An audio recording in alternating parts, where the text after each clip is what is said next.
Donald Trump also campaigning in South Florida, a testament to the importance of the Sunshine State. And he spoke exclusively in a one-on-one interview with Local 10's Andrew Perez in Little Havana.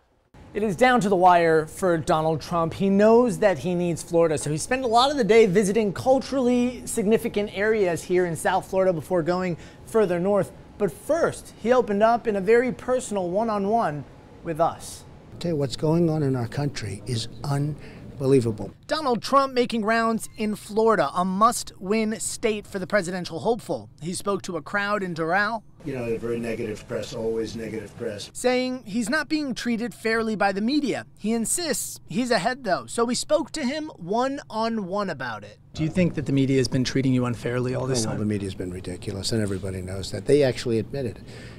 Without the media, Hillary Clinton would be nowhere. I mean, they have protected her. They've saved her. But didn't the media help build your brand as well? Well, I think it was built in a much different way. First of all, I built a great company. I built one of the great companies. We spoke to Mr. Trump about a number of issues, from the polls to future plans. He says he wants a fair election, but believes the system is rigged. First of all, the fact that she's even able to run. She deleted 33,000 emails, which is against the law. If you lose, though, would you challenge it legally? Well, I'm not even going to talk about that. We're going to see what happens. Based on everything, it looks like we're winning. Most polls show Trump trailing Clinton, but he says that's not the case, citing other polls and growing support at his rallies across the state. We stayed with the presidential hopeful as he spoke with Cuban exiles and veterans at the Bay of Pigs Museum in Miami.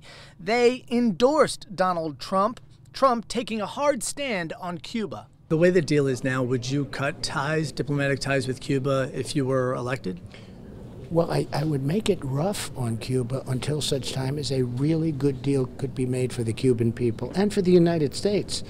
But we have to make a deal that's good for the Cuban people, and I would make sure that that deal was either made or it'd have nothing to do with them. So this is just the beginning. We touched on a number of topics during that one-on-one interview. Earlier in the day, we played a clip from the interview where I asked Donald Trump outright about allegations that he tried to skirt around the Cuban embargo in the past, trying to seek out business opportunities in Cuba, spending money in Cuba. He denied those allegations. He even said he was going to take things a step further, look into them. You can check all that out on our website, local10.com. For now, reporting in Miami, I'm Andrew Perez, Local 10 News.